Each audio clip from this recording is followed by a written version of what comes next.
Many rank-and-file Democrats, who spend more time watching MSNBC than actually thinking, are convinced that the end is nigh for Trump because the Republicans in Congress will soon be forced to move to impeach him due to the Russia investigation.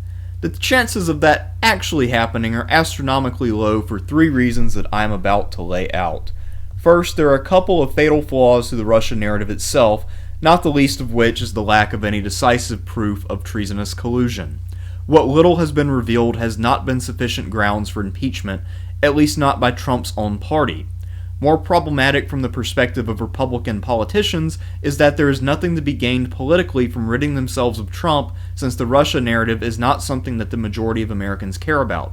If pushing the Russia narrative were political gold, then the Democrats would actually be able to benefit from Trump's record unpopularity. But as it stands, both parties are held in low esteem by the public as a whole. Another major problem with the Russia narrative is that there has been a great deal of exposure to go along with the scanty evidence, and both of these problems have been compounded by the glacial development of the scandal. When a story breaks slowly over 14 months, people lose interest. The way that CNN and MSNBC have treated the Russia story is akin to how Nancy Grace will talk about the same details of the same case for months on end without introducing any new information. The way that the media has presented the case, combined with the multitude of larger and more real problems, means that the public is beginning to grow weary of the Russia narrative and its purveyors.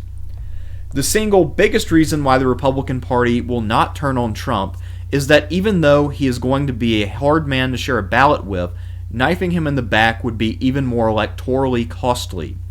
Although Trump's 32% approval rating is awful, and a lot of voters who gave him a chance in 2016 are having second thoughts, the core of Trump's base is the core of the Republican base.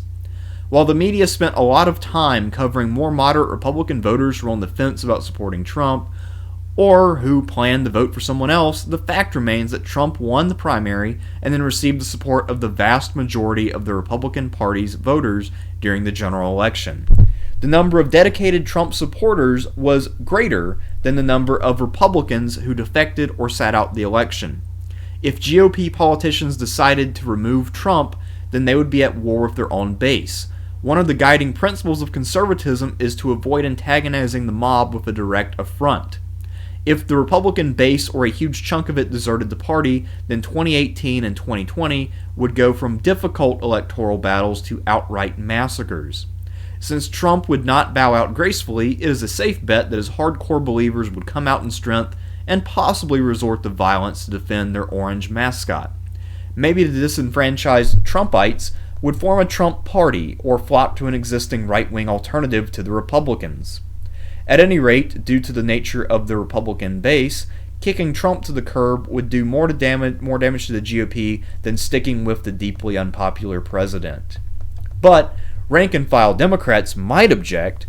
If it were a Democratic president, we would surely abandon this person if they were as odious as the Donald. Before 2016, I would have agreed with that notion, and even now, I do see some differences in the political behavior of Democrats and Republicans.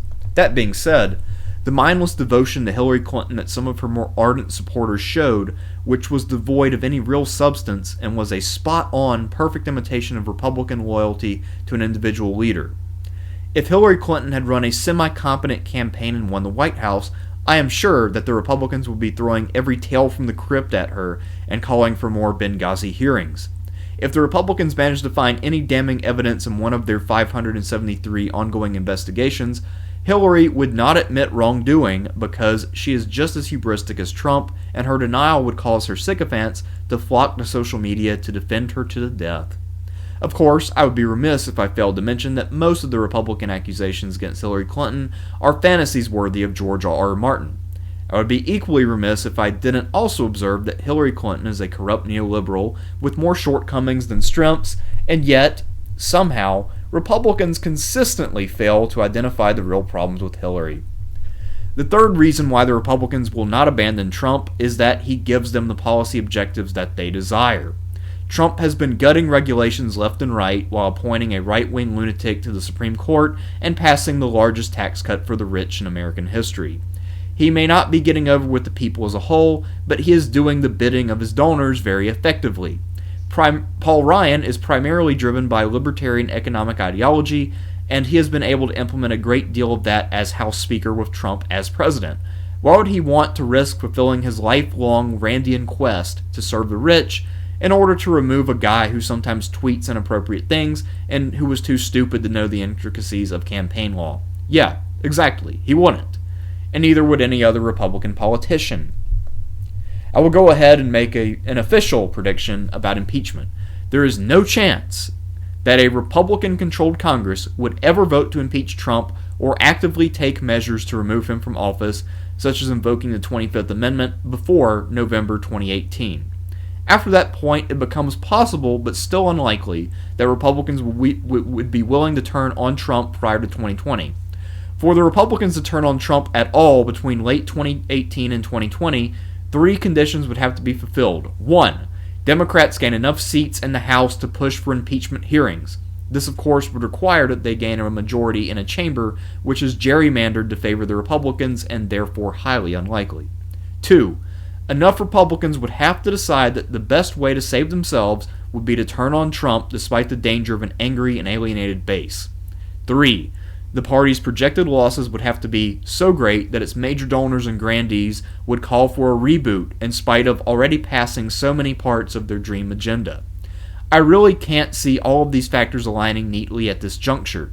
But if Paul Ryan actually succeeds in axing Medicare and Social Security in 2018 as he plans, then a lot of otherwise unlikely events could follow, and all predictions have to go straight out the window.